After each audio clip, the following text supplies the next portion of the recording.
All right, so week 7, outlook number 1. Sorry for the lateness. Long day at work here. So starting out with the Great British Pound, moving out to the daily. We start the week.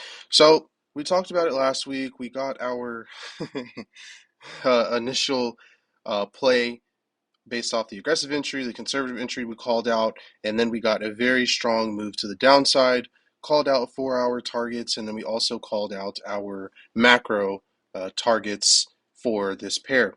Now, what's interesting is the price action moving back here, which is to be expected, right? We are in the middle of a transition period. So just because we got the initial impulse moving downward does not guarantee that we're just going to continue pressing downward.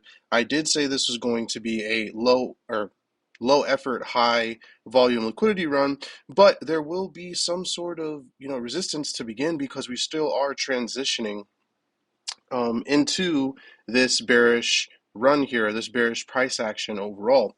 And so on the daily, the real security would be looking at taking out this low, but we've secured it based off the structure from the 4-hour and then aggressively from the 5-minute time frame, which is my execution time frame.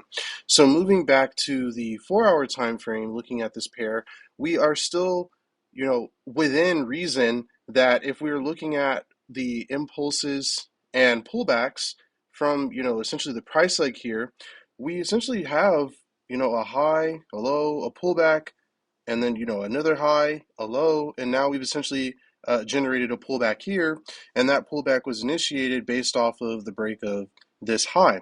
And so once we broke structure here, not necessarily broke structure, but broke structure in the form of initiating the pullback, we now have generated a new 4-hour price leg existing from this high here down to this low here.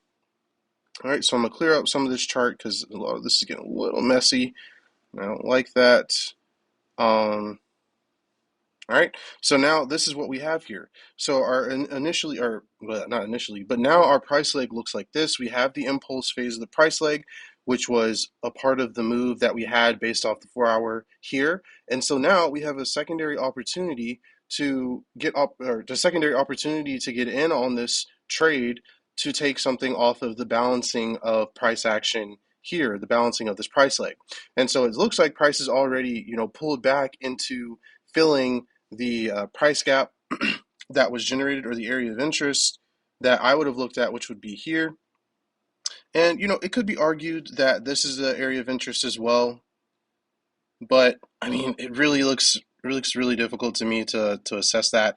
But I mean, either or, if you were to choose this area of interest, the range for the stop loss would still be the high, and if you were to choose this area of interest, it would still be the same thing. So either or would be great. And obviously, if you're looking for, specifically talking to my students here, if you're looking for response plays, you would be looking within the next couple 4-hour candles for opportunities anyway. And if you were looking for refinement plays, you would be looking anyway inside of this area of interest plus the area up here anyway for potential entries. But nonetheless, we're still expecting, because we've confirmed the transition based on 4-hour structure, we would look for price to continue downward, moving now, and we'll go from there.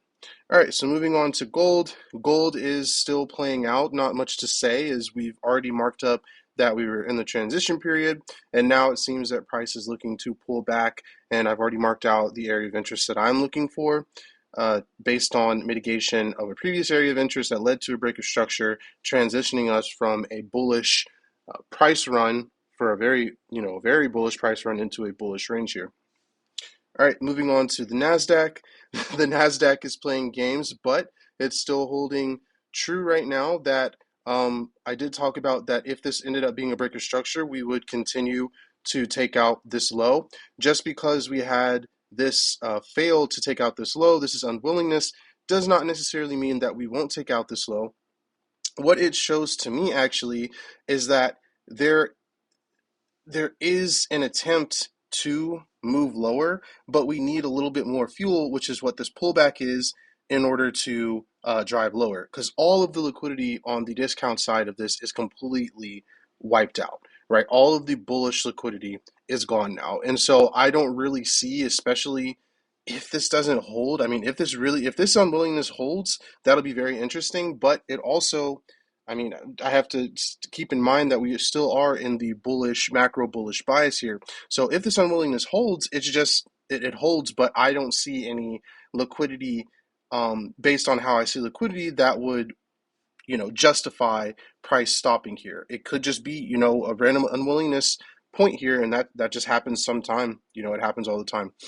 But nonetheless, if I'm looking at the price action and based off of reading this little consolidatory range here, then I would definitely be on the side of seeing bearish price action looking to take out this low. But if I were to be pro trend and stick to the bias, I see this as unwillingness and looking for price action to continue higher.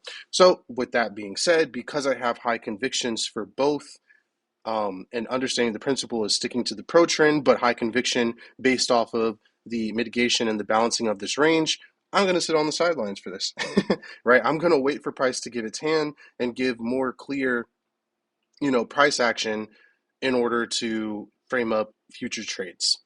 Now, on silver, not much, still looking at it, still watching it.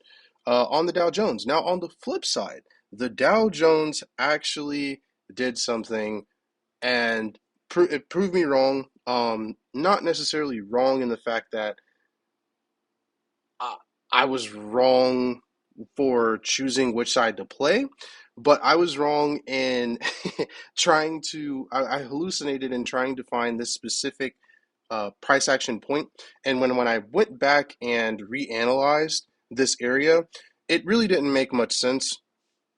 I'm not really going to go over it here. That's going to be for my student side to discuss. But nonetheless, this was the move here. Mitigation of this 4 hour price gap there, 50%, and that was the move. 100% was. And you get the response here, and then we fly higher. It's a classic, just pullback or impulse and pullback play. Nothing too crazy to look for. And now, we've basically ran the all-time high, which is what we should have been expecting all along because we are still in a bullish run. I was still looking for a price. I was trying to force price instead of mending myself, or going with the flow of price action. I was trying to force it to say, nah, this right here is where it is, and that's just basically me hallucinating, looking for entries. But I don't really talk about entries like that on these outlooks. But nonetheless, price has decided to move higher. So now we are in the impulse phase. And so we would look for potentially right now, if price does pull back, or initiate the pullback, it would be based off of the break of structure of this low here. So actually, I'm going to get rid of this because we have now transitioned out of all of this. And we have a new structural point, which is here. Okay. And so now we're looking for our next liquidity point. And so it'll be sustained or it will be solidified as liquidity point if we take out this low. If we do take out this low here, then that will initiate the pullback phase based off 4 hour structure breaking. And then we would look for potential opportunities in the discount side of this price leg to move higher. All right, so that's what I'm seeing on YM. That's it for week 7, outlook number 1. Peace.